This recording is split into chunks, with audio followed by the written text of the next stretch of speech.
چیزیں جو انسان کو ہلاک کر دیتی ہے: خواہش نفس کی پیروی، لمبی امیدیں، خود پسندی یعنی اپنے آپ کو بڑا سمجھنا۔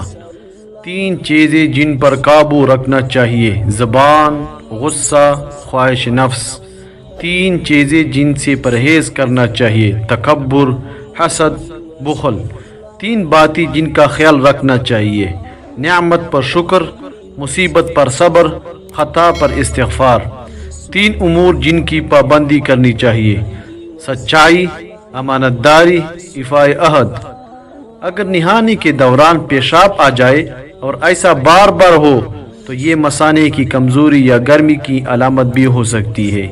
ماہرین کے مطابق نہاتے وقت بار بار پیشاب آنا تو فطرتی ہے، لیکن اگر پیشاب پر کنٹرول نہ رہے یا جلن محسوس ہو تو پانی کا استعمال بڑھائے اور دار چینی یا الائچی کا قہوہ استعمال کرے۔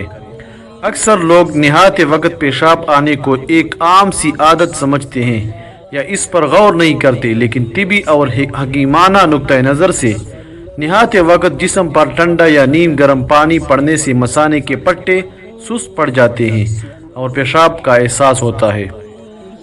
4 چیزیں جسم کو موٹا کر دیتی ہے۔ پہلی چیز، رات کو دیر سے پیٹ بھر کر کھانا اور فوراً سو جانا۔ دوسری چیز، زیادہ میٹھی اشیاء اور تیلی ہوئی چیزوں کا مسلسل استعمال۔ تیسری چیز، دن کے وقت لمبی نیند سونا، خصوصاً دوپہر کو کھانے کے فوراً بعد۔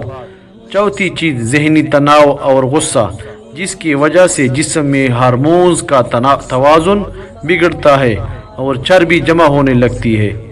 معاشرے میں بال کھول کر سونے سے متعلق جو نحوست یا گناہ کی باتیں مشہور ہے، وہ محض عوام میں پیلی ہوئی بلا مستند باتیں یا خود ساختہ وہم ہے جن کی اسلام میں کوئی حقیقت نہیں ہے۔ پیشاب کا قطرہ قطرہ کر کے آنا یا رک رک کر آنا، ناظرین، یہ مسئلہ مثانے کی گرمی، گردوں کی کمزوری یا پیشاب کی نالی میں سوزش کی وجہ سے ہو سکتا ہے۔ اس سے بچاؤ کے لیے زیادہ سے زیادہ پانی پیے۔ امید ہے کہ آج کی یہ ویڈیو اور حکمت سے بڑی باتیں آپ کے لیے مفید ثابت ہوگی۔ اگر آپ کو یہ معلومات اچھی لگی ہو تو ویڈیو کو لائک کریں، اپنے دوستوں کے ساتھ شیئر کریں اور مزید ایسی ویڈیوز کے لیے ہمارے چینل کو سبسکرائب کرنا نہ بھولیے۔ اپنا اور اپنے پیاروں کا خیال رکھیں۔ اللہ حافظ۔